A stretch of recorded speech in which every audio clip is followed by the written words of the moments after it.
Homeopathic cure, modus operandi of homeopathic cure. In section 28, Dr. Samuel Hahnemann advises not to attach much importance to explain scientifically to how homeopathic cure take place. Aphorism number 28 में doctor Samuel Hahnemann ने ज़्यादा importance नहीं दी है कि हम homeopathic cure कैसे होता है, लेकिन फिर भी but as our scientific mind will not be satisfied, लेकिन हमारा जो साइंटिफिक दिमाग रहता है वो कभी भी सेटिस्फाइड ही नहीं हो पाता है। हम हमेशा ये सोचते ही रहते हैं कि आखिर ये दवाइयाँ हम खाते हैं तो हम ठीक कैसे होते हैं, क्या होता है हमारी बॉडी के अंदर जो ये मीठी मीठी पाउडर की गोलियाँ, वाइट पाउडर की गोलियाँ खाकर हम ठीक हो जाते हैं। तो इसलिए सैमुअल हैनीमन ने हमें बताया है मोडस ऑपरेंडी कि हमारी बॉडी के अंदर ही जाकर दवाएं क्या करती हैं और अब कैसे ठीक होते हैं। तो हैनीमन ने ये प्रोबेबल एक्सप्लेनेशन दिया है मैकेनिज्म ऑफ क्योर की बाय होम्योपैथिक मेडिसिन के द्वारा कि कैसे होता है एफोरिज्म नंबर 29 में और 148 में। तो चलिए हम जानते हैं। Modus operandi of homeopathic cure. A medicine is selected homeopathically on the basis of totality of symptom observed in the given case. जब कोई व्यक्ति हमारे पास आता है, एक पर्टिकुलर बीमार इंसान, तो उसमें जो हमें केस देखने को मिलता है उसके सारे सिम्टम्स की टोटलिटी बनाकर उसके आधार पर जब हम एक मेडिसिन सेलेक्ट करते हैं, during the selection of the most striking singular uncommon peculiar characteristic symptoms are to be kept in the view. तब हम उसके सारे particular singular uncommon peculiar characteristic symptoms को ध्यान में रखते हुए जब हम मेडिसिन सेलेक्ट करते हैं, homeopathic specific medicine of the case की जब हम उसे दे देते हैं, तब वो बॉडी में हमारे अंदर जाकर क्या करती है। The medicine the selected is administered singly simply and in suitable dose. तब हम उस मेडिसिन को क्या करते हैं, सिंपल तरीके से और एक सूटेबल मिनिमम डोज में हम उसे दे देते हैं।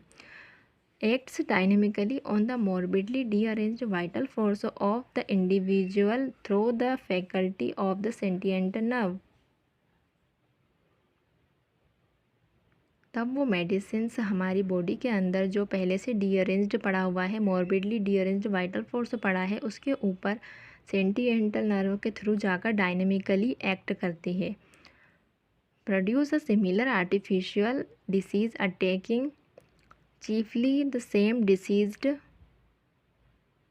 part of the body that are already affected।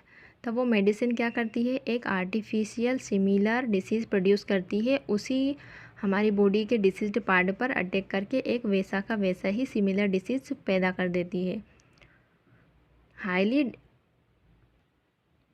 Highly irritated and rendered excessively susceptible to such a similar stimulus, a new similar artificial disease is always stronger than the natural disease as is produced by the medicine। अब जो हम अपनी medicine के द्वारा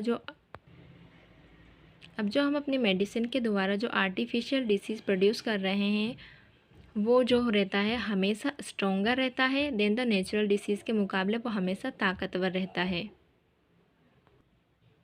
The similar stronger medicinal disease permanently extinguishes the weaker similar natural disease।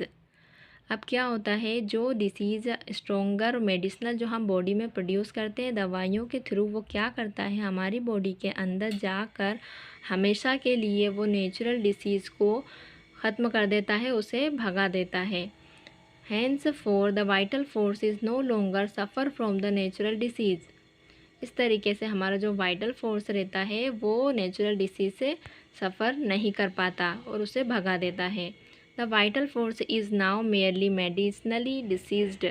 अब क्या होता है, हमारी बॉडी के अंदर सिर्फ जो वाइटल फोर्स रहता है वो सिर्फ मेडिसिनली डिसीज़ के द्वारा ही सफ़र कर रहा होता है। नेचुरल जो डिसीज़ जो हमारी बीमारी होती है वो चली जाती है। In spite of aggravation of the symptoms the patients feel always better.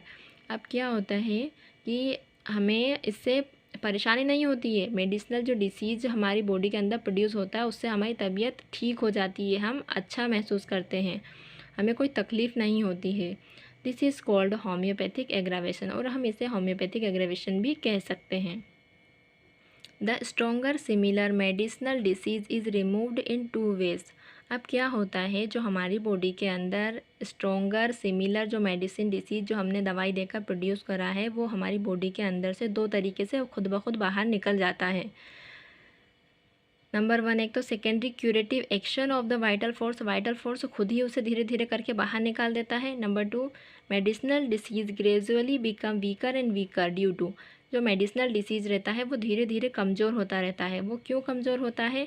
क्योंकि small dose of the remedy, क्योंकि हमने रेमेडी का जो मेडिसिन खाई है उसका स्मॉल डोज लिया है।